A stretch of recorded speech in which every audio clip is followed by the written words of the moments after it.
తెలంగాణ సమాజం అసలు బీఆర్ఎస్ లీడర్లను మనుషుల లెక్కనే చూస్తలేదట. అగో వాళ్ళు లీడర్లు అయినా వాళ్ళు కూడా మనుషులే కదా, మనుషులను మనుషుల లెక్క చూడకుండా సాటి మనుషులు వాళ్ళను ఇంకా ఎట్లా చూస్తున్నారు అంటారా? అయితే మళ్ళీ ముఖ్యమంత్రి యనుమల రేవంత్ రెడ్డి సార్ చెప్పిన మాటలు ఇనుండ్రి, మీకే క్లారిటీ వస్తుంది. తెలంగాణ సమాజం మిమ్మల్ని మనుషులుగా చూస్తే మీకు ఒక్క సీట్ అయినా ఇచ్చటోళ్ళు కదా. మీ పార్టీ పుట్టినప్పటి నుంచి ఇవాళ వరకు ఎప్పుడు లేనంత హీనంగా దీనంగా దివాలా తీసి ఇవాళ బీఆర్ఎస్ పార్టీ బతుకు బస్టాండ్ అయింది. బంజారా హిల్స్ బస్టాండ్లో అడక్క తినే పరిస్థితి ఇవాళ బీఆర్ఎస్ పార్టీకి. వామ్మో వామ్మో వామ్మో, కారు పార్టీ మీద కాంగ్రెస్ లీడరు కమ్ తెలంగాణ ముఖ్యమంత్రి యనుమల రేవంత్ రెడ్డి సార్కు మంచిగానే కాసి ఉన్నట్టున్నది కదా. కడుపులున్నదంతా ఏకదం బయటికి గక్కేసినట్టే అనిపిస్తలేదు.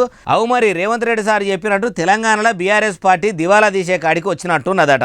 అసెంబ్లీ ఎన్నికల్లో ఆగకుండా పరుగులు పెడుతుంది అనుకున్న కారు బోల్రవాడే. ఎంపీ ఎన్నికలనన్నా ఏడో గేర్ వేసుకొని ఎగబడదామనుకుంటే ఒక్క సీటు కూడా రాక ఏడో గేరు ఏమో కానీ గేర్లే సక్క పడకుండా అయ్యే. అంబాసిడర్ కారు అన్ని పయ్యాల ఆఖరికి స్టెప్నీలున్న గాలితోని సహా అన్ని పయ్యాల గాలి తుస్సునవాయే. అట్లా అవ్వుడుకు కారణం మాత్రం 10 ఏళ్ల ఏలుబడిలా ప్రజలను గులాబీ గుడిసెల ఉన్నోళ్ళు కానకపోవుడేనట. కొందరు ఎమ్మెల్యేలు సక్క పని చేయకపోవుడేనట.